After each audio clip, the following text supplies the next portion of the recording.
Hebrews 11, one of my favorite passages, and I think it's important for this consideration of an F3 leader that's thinking about falling forward fast. Now, faith is confidence in what we hope for and assurance for what we do not see. I want to tell you a story about four brothers and I and a journey that we've been on through the past year. Some of you know some of this story. Some of you have been to hopeculture.us and you have seen the outward face of the story that I'm about to share with you. But there's something deeper that becomes very important in this conversation that we're having right now about disruption and what we find ourselves in. A conversation started by five gentlemen that met each other through SALT, all having been different parts of SALT in Oklahoma City, but all having different skill sets and talents.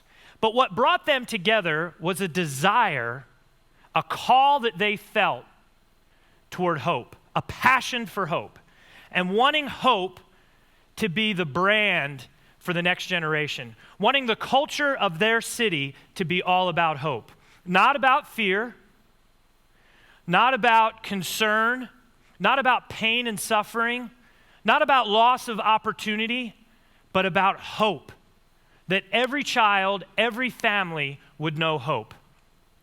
Well, you had a couple of the guys that were musicians, and they knew about merchandise. You had two of the guys that were extremely creative. One had a merchandise company. One knew everything about social media and marketing and branding. And then for some reason, they let me hang out with them. But the five of us were all together focused on hope. What came out of that was a business. Again, you can go to the website and see T-shirts, cups. You've been to events. That business was based on, when it launched in December of 2019, that business was inventory and events. Put on events, put out music, bring people in. And out of the inventory sales, it created revenue to go back into the community because that was where we could create hope. We could invest in ministries. We could invest in businesses and individuals. We could invest in dreams in the community that no one was investing in yet, and thereby bring hope.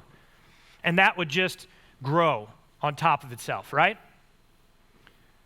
Well, we find ourselves in 2020, and by every marker of society, that business is failing or it's failed. It hasn't achieved its original business plan. It hasn't gotten off the mark like we thought last year. Sure, the world economy has changed, and that threw things off a little bit. But remember, our goal, what we thought we were headed after at the time, was that we were going to sell all of these shirts in a short period of time. Everybody was going to understand hope like we did, and that revenue was going to go right back into the community, and by 2020, things were just going to be jiving, right? That's what we had in mind.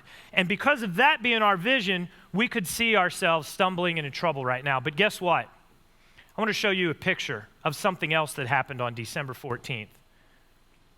This picture is of the children for all the guys that are involved in Hope Culture. What you see in this picture before you, to me, is the core of what Hope Culture is all about. It is the next generation. Age doesn't matter. Skin color doesn't matter. Gender doesn't matter. What matters in this picture is that you have children smiling with hope branded on their chest, because that's the future that they see together. That's what Hope Culture is. That's what success looks like. That's what God is doing and what he was doing bringing us together. It's for that purpose and that point. So see, the world will look at failure or look at you missing a goal that you had set or something you had desired to achieve, and the world will tell you that you failed. You yourself will tell you you failed. You'll feel like failure. But I am here to tell you that God is doing marvelous things in your life, and as a leader, you need to step forward. You need to embrace disruption, because if you don't, the world cannot be better for the children in that picture, and their peers, and the spouse that they're going to marry, and the coach that they're going to play for, and the community that they're going to live in. They need you to lean in right now. If you are scared, good, it's a scary time, but guess what? You're a leader, and God believes in you, so what should you be afraid of? If God can create you fearfully, beautifully, miraculously, create me, give us gifts and talents, If he'll do that for us, why will we not apply those gifts for him, especially in the darkest times?